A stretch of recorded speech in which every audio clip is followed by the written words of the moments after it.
It's 8:30 in the morning on Tuesday, October 10th, and I moved the cows to the second cell of the second section of the rotation that started on October 5th. No, October 6th. Friday, October 6th is when this rotation started. 21-day rotation. There's number 24, my skinniest cow. You're skinny.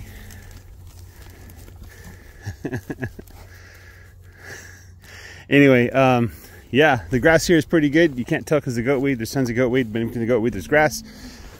Boom! Look at that grass. We've got lots of grass, lots of good grass. Right now, it's about 62 degrees, I'd probably say.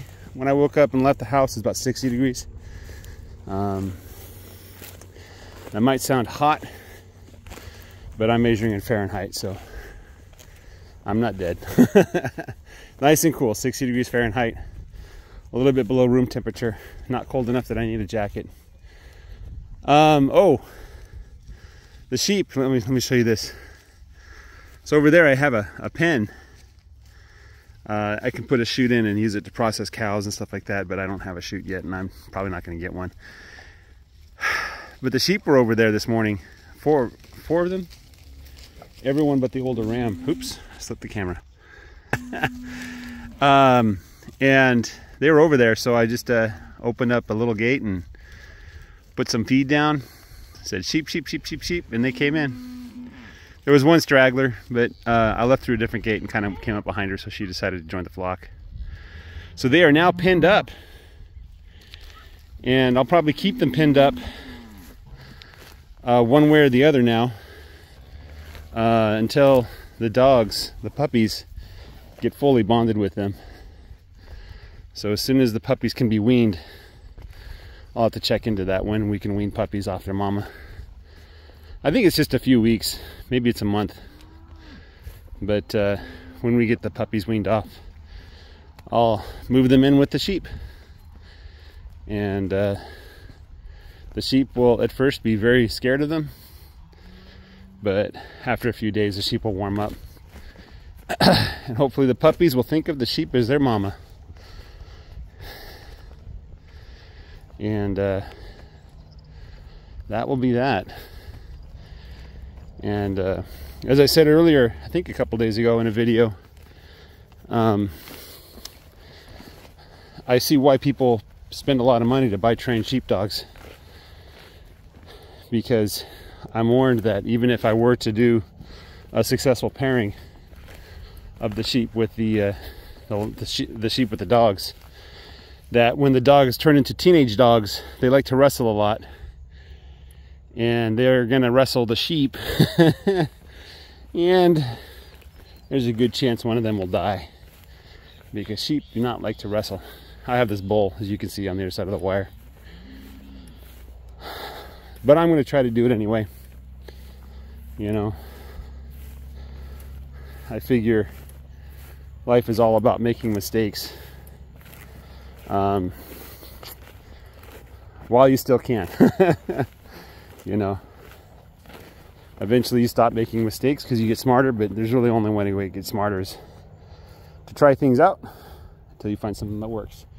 So Mr. Bull is being bullheaded. I don't know how he got past this wire again. Maybe he crossed it, or maybe he never came across in the first place.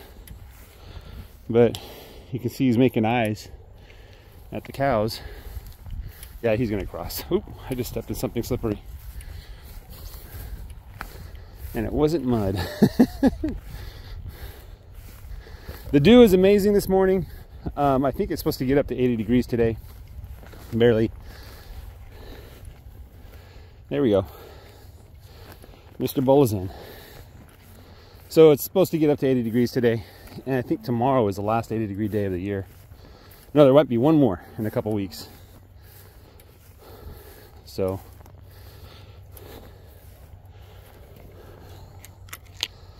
come on, get off wire. Come on. How did I do that? Well, all right, I'm going to do the old put the posts in after you put the wire in. rather than try to get the wire on the post and then pull on it and maybe get a knot. Okay, here we go. Oh, it caught onto the post. Something caught.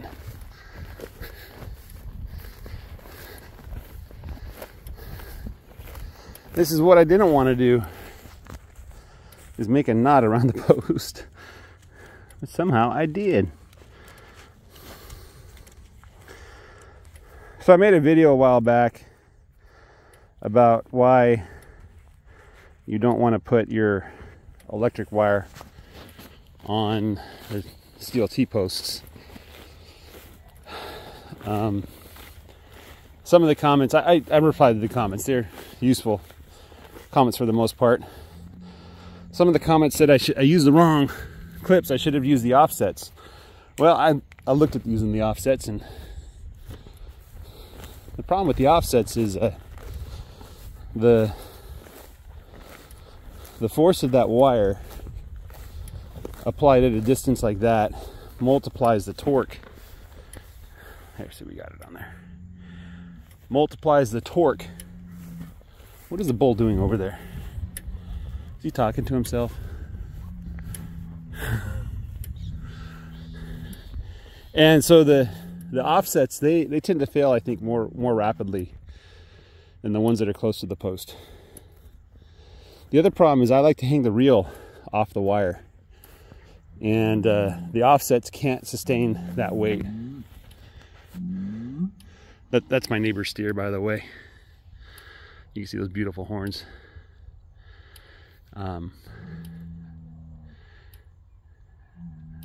What are you doing, bull? I better stay away from him. Maybe he's a basket case. Anyway, so the offsets. And the other thing is, so I can't hang the reel on it, and I can't really cinch down the wire very tightly, which I like to keep it tight.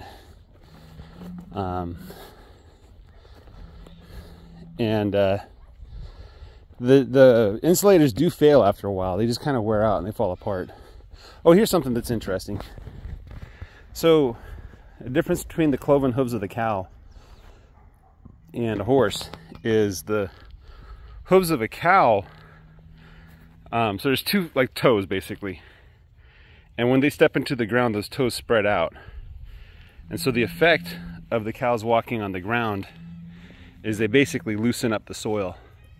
Whereas a horse, he only has one toe, for better, or I guess it's called a toe, and the horse just packs the soil in, makes it tighter. So you can see here, this soil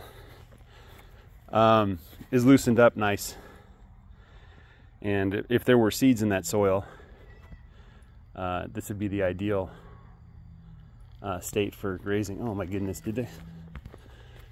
Shoot, I didn't close the gate. Oh my goodness.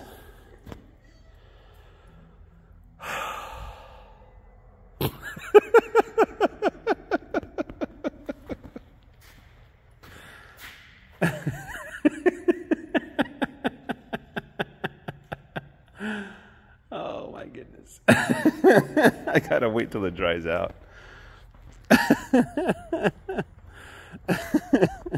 I thought I closed that door after I left. I guess I didn't. And a cow got in the 10 minutes that I was doing the other chores, and started messing around with stuff, and then had a running manure and plopped it down in the cement and just splattered everywhere. You gotta laugh. I'm such an idiot. I didn't even think that a cow would get in there, but sure enough, you know, the few moments I let him alone. Oh man, cows are hilarious. Speaking of which, go look at the cows. Let's go look at the cows. Let's go ignore that bull. He's being mental right now. What do I recommend? What would I do if I could? Well, if I could go back in time and tell myself to do something different, I would say do not use its CLT posts to hang your electric wire. Do not use insulator clips. Do not use long ones. Do not use short ones. Do not use any method of securing an electric wire to a steel T-post. Instead, go get some of those fiberglass rods. Timeless Fence System seems to have a good system going. Sink those in the ground about a foot inside your perimeter fence and use that for your electric wire, to hold your electric wire up. And that has a number of benefits. Number one, you'll never have the electric wire and the barbed wire touch each other. One of the problems I had is I'd stretch out the electric wire and then I'd go to cinch it down, and the electric wire would almost inevitably like tangle around the barbed wire. And so I'd have to go back 3 or 4 times as I tighten it down to make sure none of the electric wire is touching the barbed wire. In addition to that, sometimes an animal decides to just go through the fence anyway, and the electric wire and the barbed wire will get tangled together somehow. And that's really annoying when that happens, right? The other thing is, like, I don't know how, but the barbed wire is carrying current. And so there's a short somewhere where the electric wire is touching the barbed wire. I don't know where it is. I have to go through the entire perimeter every single time this happens and try to figure out where it is. If the wires were offset, like a foot inside the perimeter, then I could easily tell where they're connecting, where they're touching. The purpose of the electric wires is not to secure your property. They are to provide a deterrent. It's a persuasion tactic, you know. The electric fence really doesn't hurt that much. It surprises you, it shocks you, obviously, but I wouldn't say it's painful. If you happen to be standing near a ground rod, then yeah, maybe you start saying it hurts, right? But it's all psychological. The cows don't touch it because they don't like that feeling. And so they stay away from the fence. They know to stay away from those wires. The barbed wires, on the other hand, you'll see like bits of fur on the barbs, because the cows know that they can rub against that and get a good scratch. And you don't want the cows messing with the electric wire at all. That's the point. Don't touch that. Stay away from it, you know. And so, like, mixing the two together is just not a good idea. So fiberglass rods of some sort, like insulating rods, offset inside the perimeter. Set up the electric wires you need. If you have the kind of system I have, where you have both an A and a B output that are like polarized opposite to each other, then use that for the fence, like, you know, alternate AB, AB. And I put ground on the top. I think that's best. I put the hot wire on the bottom. I think that way, when the plants grow up and touch the hottest wire, they're killed. They're basically killed. And so you have like a perimeter of dead plants that tried to touch the bottom wire, right? And so you got to think of it as like a psychological deterrent. Like, the animals, they have to look at the wire and say, can I get through that? And then they say, no, I can't. And so they don't even try. If you need to contain animals like goats and chickens and stuff like that, you need a perimeter fence that has the right size of holes, right? Your barbed wire isn't going to hold goats in very well. So you got to get like the mesh. I don't know how big. One guy was telling me if the holes are too big, they're going to stick their heads in and die, because goats are stupid. So that's, I mean, with sheep, I probably should have like a mesh on the perimeter. The sheep have been okay. They haven't really escaped my perimeter at all. But set up like a mesh on the outside, a physical barrier that's designed to take animals pushing on it. Use your steel T-posts for that if you want. They're supposed to be put together closer together anyway. And then just inside that, set up your electric wire, you know, with your fiberglass rods or whatever. And that way, if a grasshopper or something decides to touch the wire and touch the post, it's not going to create a short, you know, because the rod's insulating. So that's what I recommend. And I've made 2 videos where I basically said as much. A while back, like about 3 or 4 months ago, Greg Judy, he put out a video explaining why timeless fence system is the best and you got to use it. I don't know if he's getting paid to say that or not. He probably should be. And if he wasn't, I'll feel upset. He should get paid for that because, you know, he explains it better than anybody else, and he has more experience on this sort of thing than anybody else. And I put out a video right afterwards which says why I didn't use Thomas fence system. And the reason why I didn't use it was because I didn't know. I didn't know any better. And I thought I would have to do one post every 8 or 10 feet like you do with the T-posts. But that was wrong. You can go a lot farther apart with the fiberglass rods because they're flexible. And when I did my calculations, it came out the insulating clips plus the wire was a lot cheaper than putting in new posts. But if I had known that you don't have to post the fiberglass rods so close together, it probably would have worked out that it would have been cheaper to use fiberglass rods. No clips, and just you buy the reels of wire, and then you can use like little bits of wire to attach the wire to the fiberglass posts. There's a Greg Judy shows this. You just basically make a little loop of wire and twist it and allow the wire to move along the rod, the post there, so it's not really secured to it, you know, so that when an animal tries to crash through it, the whole system can flex and bend and it won't break, right? And that's what you want. You cinch down that wire, you make that wire tight, but the posts themselves, they're kind of wiggly, you know. They're not exceptionally tight. Kind of like here, like you can see that these posts, they're bent, right? And the posts are the ones providing the tension on that wire, you know. And the post can only bend so much, right? You know, and the whole system is designed to be flexible. It's designed so that animals that disregard the warning do not ruin the system, you know. So if a cow decided to be stupid and cross this wire, even though it's not charged, right? This isn't connected to anything.